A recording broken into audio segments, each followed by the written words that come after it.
This election process was terrific. We had an amazing turnout, first of all, and part of that was really having the early voting. We had early voting in Sligo Creek and at the New Hampshire Area Rec Center, and the turnout was wonderful. We also had held many voter forums thanks to a partnership with Cheer and the city that were very well attended across the city. So I think overall it was a huge success. Historic number of votes came out for us. The only election that there was a better turnout for uncontested was in 1995, and that was when unification was on the ballot. So I can't beat unification because that's a once-in-a-lifetime event. But if you take that off the table, we hold the new record. And it was really a wonderful experience to get out into the community, talk to people. I knocked on just about every door in the Ward 1 that I ran for. And yeah, that's a great way to introduce yourself as a candidate, but it's also a really fascinating way to learn what the concerns are of all the residents. And so I have a very positive experience of that, and honestly of appearing at some of the candidate forums and participating in neighborhood meetings, and also standing outside the polls for long stretches on election day and some of the early voting. It was all very positive, enjoyable experience. I hope to ensure that over these next 2 years that I can get members of my ward very actively engaged so that never again in Ward 3 will we have an unopposed election, because that was difficult for me because I wanted to, I think having contested elections is what elections are all about. So I'm very excited. I'm privileged and honored to have this opportunity, and I hope to look forward to working with Ward 3 residents and my new colleagues on the City Council to make this city an even better place to live. I'm here speaking with Wonder, who is a first-time voter, yes? Yes, yeah. It's my first time. What was the process like for you? It was nice, quick, and easy. Yeah. So, like, I just went in, and you sit at a table with, like, sort of like a folder up, and you bowl in whatever you want, and then you go up and turn it in. How'd you hear about voting? I was in the car with my mom, and she said that I was old enough to do it, so I just said okay.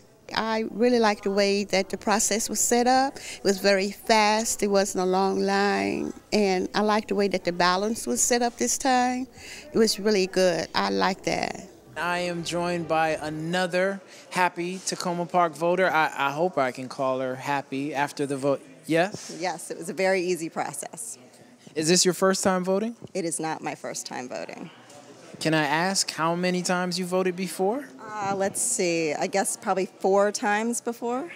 Yeah. And has the process sort of pretty much been the same, consistent, or has it changed from what you can remember year to year? I think it's been pretty consistently easy once I figured out what ward I was in, which folks are happy to provide you with that information. It's a pretty easy process going forward. I thought it was very smooth and easy to follow. Yeah. Mm-hmm. I even managed without my reading glasses. We have grandparents in town who are big advocates of voting, and they made sure that we didn't miss the voting deadline. So that's a good way to get us out. I'll have to get used to not knowing everything about everything, but I'm happy that there's new, younger blood on the council, that people with real interest and capabilities have stepped forward, and they're going to run with a lot of issues, and I anticipate great things from this new council. I registered to vote at the Takoma Park Folk Festival, I think, at the middle school, and then I just showed up tonight and waited in line for like 5 minutes, and then told them my name, and I got to vote. So when you registered at the Folk Festival, had you heard about teen voting before that, or teens having the ability to vote before that, or did you just kind of stumble upon it at the festival? I knew before. I think my school newspaper did an article about it, and it was kind of a big deal in Takoma Park when it happened, because I think we're the first city in the whole country to allow teen voting. Are there any particular issues that you would like to see the council address?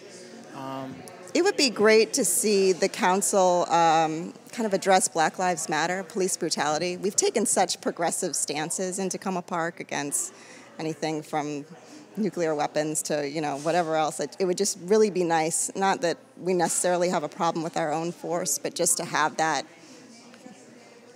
amplification in the community for something that affects our children. We vote for like our own wards, but what I would like to see is that we would be able to vote for all of the candidates. And I have brought that issue up before, and that I would like to be able to vote for Ward 5 and Ward 3 and a candidate on Ward 1. But you know, the way it is, we can't do that because we on one ward. But I would like to see that in the near future. Most people think it's cool to have a say in what's happening. So yeah, I think it's a cool thing for like teens. So you didn't get to vote this year. You think you'll vote next year? Definitely. I mean, after watching them, spectating of what they voted, it seemed the process is smooth and easy. So it's a lesson, and next time I'll definitely be prepared and ready.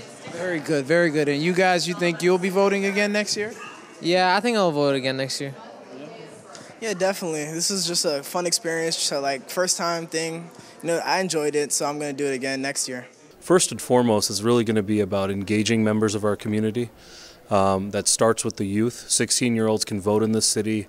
Our numbers don't reflect, although this past election we had a large number of youth voting. I think youth issues and youth empowerment and youth engagement are central to many issues, whether it be public health, public safety. And I, as my day job as a prosecutor in D.C., see the unfortunate negative consequences of youth who aren't engaged. And I believe that when you have a city like Takoma Park with its resources and its dedicated community, we can do more to ensure that none of our youth ever fall off the wayside and that they have a future here moving forward. And that means youth of all backgrounds, of all socioeconomic levels. Not just being our own little enclave in Takoma Park, but interacting with Washington, D.C., Montgomery County, the state, Prince George's, in a more focused, collaborative way. So I think that's one. Public safety, I think, is really important. People all across the neighborhoods when I was going door to door expressed concerns about safety, and I think overall it's a safe community. Inclusion. I mean, we always talk about that, but are we really going to invest the resources to make that happen? There are too many residents who do not feel that they are part of Takoma Park.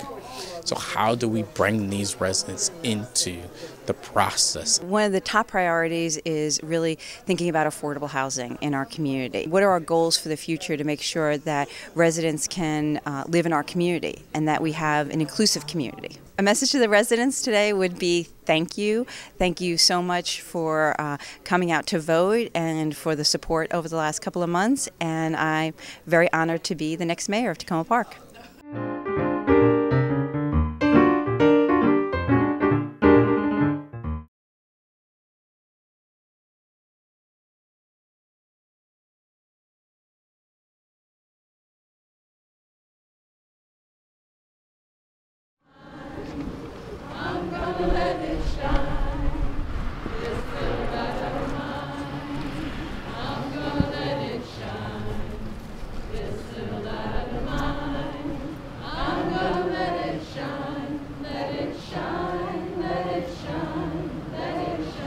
Our thoughts are really with Anita's family. This is a tragic event. We, as a community, lost a wonderful person, and really the whole world lost such a terrific woman who worked her entire life to better the lives of others. And it's tragic. But tonight, our community, as it does so often, pulls together to remember Anita's life, and we will continue to do that and to celebrate her life.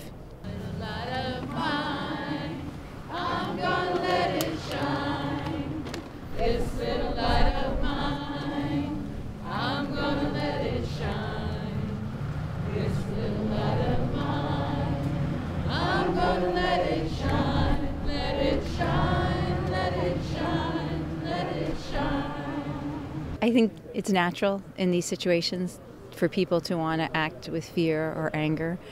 But I think Anita's brother said it best, that the best way to remember her and to celebrate her life is to remember what she valued and what she stood for. And she would not want us to be fearful or angry now. She would want us to remember her good work with women and girls around the world.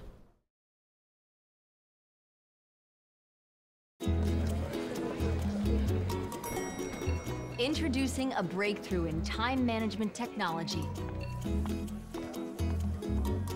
A whole new day of the week. It's called Someday. Ingenious. Perhaps someday you are going to go skydiving. Enter a hot dog eating contest. Maybe ride a mechanical bull. Now, it's on the calendar. You may want to retire someday. Ready for that? You'll really want this. A My Social Security account at socialsecurity.gov.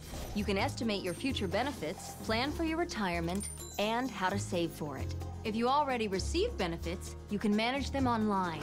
Millions of people already have a My Social Security account. In fact, someone opens one about every 6 seconds. Get yours today, because someday is here at socialsecurity.gov.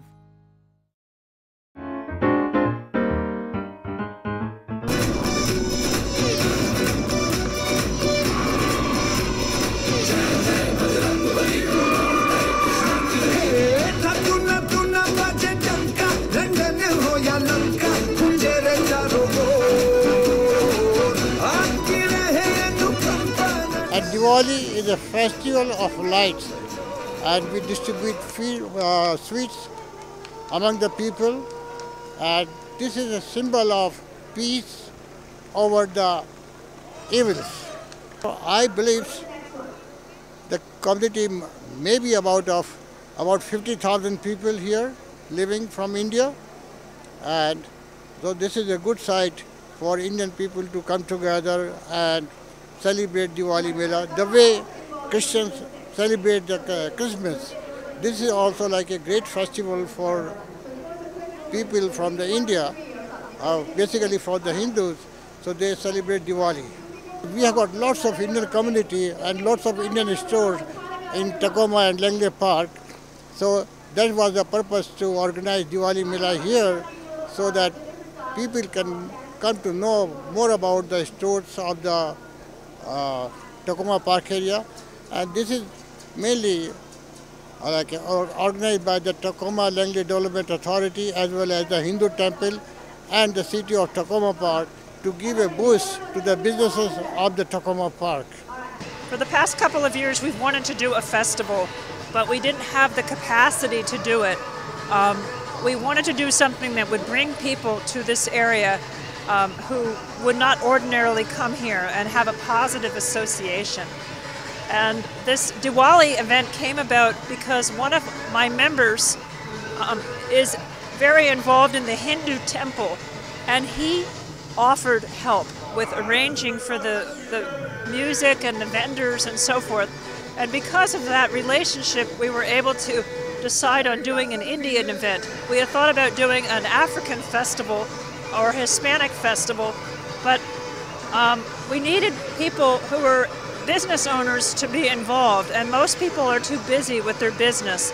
I feel like this event is something that's really good for Takoma Park and for broadening residents' understanding of international cultures.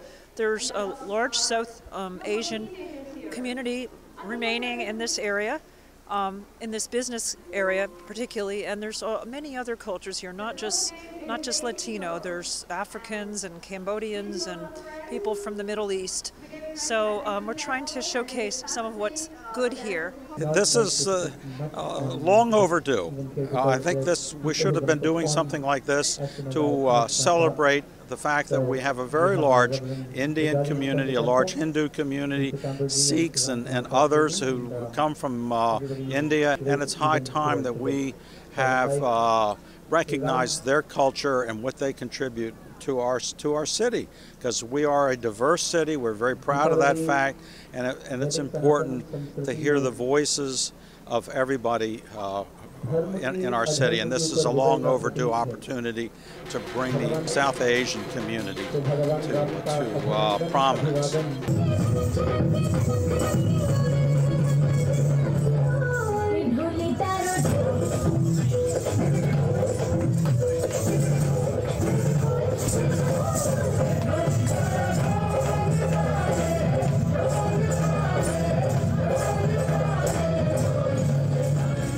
This These kinds of festivals are very good because the community has interaction at this event, and they can see that our culture is spreading throughout the U.S. and we are doing this festival throughout the Maryland as well as Virginia. But this is the first one in the Maryland area, and this will be the good success for the community and the people who are taking part in this function. They are getting benefit of this program.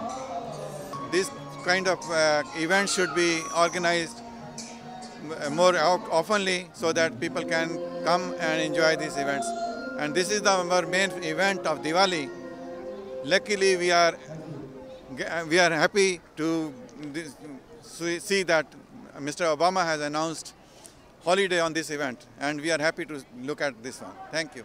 I'm with my family and they're really enjoying it, and for them it's the first Diwali Mela in the US, so they're really enjoying it, and it's nice to be here to meet people, to get together, and it's nice culture event I can see here, and that's another occasion to meet all the people who's living here in this area.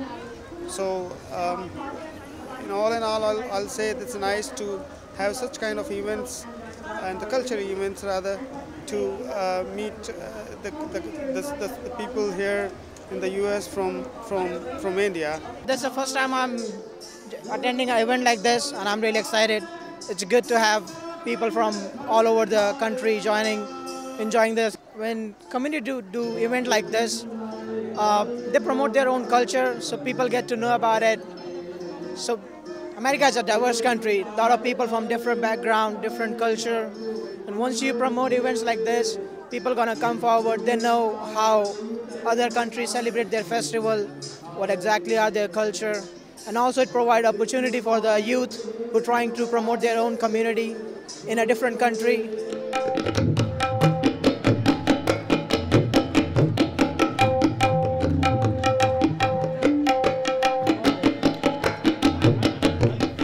It's a great time. I mean, usually we used to go to to the FedEx Field to celebrate this festival. Since the day I came to the United States, I barely get to celebrate this festival, but I feel it's a great opportunity for all the Hindus to celebrate their festival together here at the city of Takoma Park. I would like to thank everyone who sponsored this event. I would like to thank City of Takoma Park for this. Thank you. It's pretty good for the first time doing Diwali over here. I'm not Hindu, I'm Christian, but my friends are Hindu, so I'm just performing with them as a dancer. That's all I can say. I think this is a wonderful festival. I am so glad that the City of Takoma Park could partner with the Hindu Temple of Metropolitan Washington. It's a great crowd, and the dancing and the entertainment is wonderful, and the food and the vendors. It's a terrific day. I think the city should absolutely look into doing more with different groups in our community. We need to work towards making sure we're an inclusive community, and that's making sure that everyone who lives in our city feels part of our community, and holding events like this to bring people together to celebrate different cultures is a way that we can work towards making sure we're an inclusive community.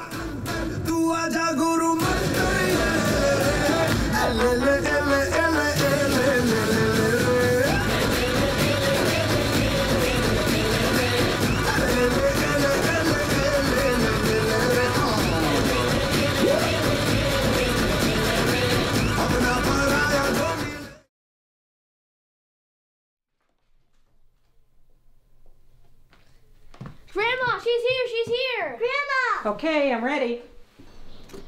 Hi, I'm Jackie. I'm here to pick up Mrs. Johnson. Hey, Mrs. Wells, she's ready. Mrs. Wells, thanks for coming. Oh, you're welcome. I'm glad you called the village at Takoma Park. Okay, let's go. The Volunteer Ride Program is one of the services offered to seniors who cannot drive themselves and who are members of the village of Takoma Park. The request for driving can be for doctor's visits, for shopping trips, or for social events. Regional rides are provided as long as volunteer drivers are available.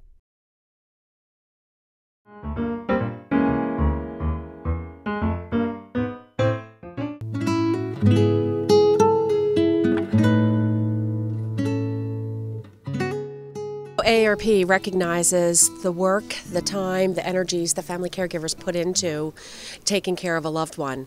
And so the way that they were showing their appreciation was that they selected a recipient of a painted portrait from each state in the country, Puerto Rico and the Virgin Islands. And they wanted to show their appreciation to their loved ones, so they had a picture painted of them. There was a panel that reviewed the stories and then made a selection. I think that AARP is onto something. Laurie Kelly is taking care both of her father, who's older, and her husband, who has Parkinson's disease, Bill, who's here too. She represents hundreds of thousands of people in our state, millions of people across the country who are spending most of their time taking care of a family member. So we need to structure public policy in a way that takes cognizance of that fact, that that's the basic human condition. And sometimes people have to leave work for several years to take care of a sick child, a sick parent, or what have you. Those people should not lose their progress towards getting full Social Security benefits by being out of the workforce, and that's something we need to work on. And we need to structure our local governments, our state governments, federal public policy in order to bolster the people who are in this situation. I think it's a very happy time to have this act of love and sacrifice and commitment recognized in this way, and it's a beautiful portrait. I'm so grateful to receive this award. I'm very emotional because I think about the caregivers that do it 24 hours a day and how it takes so much out of their own lives. I'm angry about some things, about the way caregivers are treated sometimes by doctors, and I'm worried about my financial future because I lost 3/4 of my income monthly, and then because I retired 7 years early, it impacts my future Social Security benefit by about 1/3 lower. And I had a lot of savings, but now it doesn't seem like I do because my income is reduced so much. The best part is when the citizens get to be acknowledged for the things they do every day and that we never hear about because, somebody just doesn't step up and offer to do anything. But it also makes a bigger picture how many people are really doing this, say in this district or Montgomery County, taking care of parents and certainly not looking for any attention for themselves. They just do it because of love and taking care. I don't know. And there's nothing we could legislate that would make people do this. They do it out of their heart. They really do. We try to recognize that caregivers are part of the continuum of care, meaning they need to be included in the care plan. They need to be talked to by the doctors and by the nurses. They need to know what is expected of them once that patient is theirs in the home 24/7. We're trying to move forward a piece of legislation that would require hospitals and doctors to designate a caregiver, and then provide them with the information, especially when a patient's going to be discharged or moved to another facility, and for that caregiver to be given instructions on how to care for that patient once they're at home. If you find yourself in this situation where you want to take care of your loved one rather than having someone else do it, I suggest first of all, that you take care of your finances, that you make sure you don't spend much money, because when it happens to you suddenly, you can't suddenly save more money, but you can reduce your expenses greatly, not go to restaurants, not travel, not buy things unless you really need them, and to take care of yourself, to keep your friends in your life, take time out of every day to just be quiet, and just be relaxed and calm. And of course, walking helps a lot. You should walk every day, 30 to 60 minutes. That clears your mind and it keeps your body, your blood circulating, and it helps with everything, with you physically, so that you are able to take care of your loved one. We're seeing all kinds of savagery around the world in these terrible terrorist attacks in Paris that killed hundreds of people, the downing of the Russian passenger airliner over the Sinai Peninsula. I mean, thousands of people are dying in terrorist attacks all the time. The terrorists exploit and prey on human vulnerability. All of us can be killed, all of us can be wounded But against that, we've got this incredible mobilization of human love and solidarity and compassion where people go out and take care of each other. And we have to thank the healing professions, the nurses, the doctors, the social workers, the emergency rescue workers, who are the first people in line to take care of people who are the objects of these kinds of attacks. But even beyond these extreme situations, every day there are people who are taking care of older people or younger people or sick people who need help. And that's something that we need to recognize, we need to celebrate it, and we need to give as much support as we can to. Two other things that go along. Caregivers are predominantly women. They predominantly fall between the ages of 45 and 65, and they're in the earning years. And so what happens when a loved one gets sick, they usually have to take off or leave work early. That penalizes them. So that's some of the stress that they find, and they also need more support like respite, people to come in and help with that. And there's a limited amount of respite that's offered by the state, and we find that if we advocate for more services and programs for family caregivers, the better off they are. There are professionals, and it balances the continuum of care, but most of the care, in order for people, especially older Marylanders, to stay in their home, they're cared for by their family members, their spouse, their daughter, their granddaughter, in some cases maybe a very close neighbor or a distant relative. They are stressed out about the technical degree of medical tasks that they have to do. And so that the more information they get from the doctors and the hospitals and the nurses, and they're made a part of the continuum of care, the less stressed out they seem to be. So they are doing more and more highly technical medical skills than they have. My husband is a disabled veteran in the sense that he trained and was a jump master in the Army Reserve, and he did 52 parachute jumps, and it injured his back. He has Parkinson's disease and some dementia. My husband and my father are very, very important to me. They're very close to me. They're both of them like close friends, really. My father's a confidant, and my husband is a part of me, and whatever happens to my husband happens to me. That's how I feel. In whatever way my father is living alone, I feel like I'm living there too, even though, yeah. So I guess it's just extreme empathy.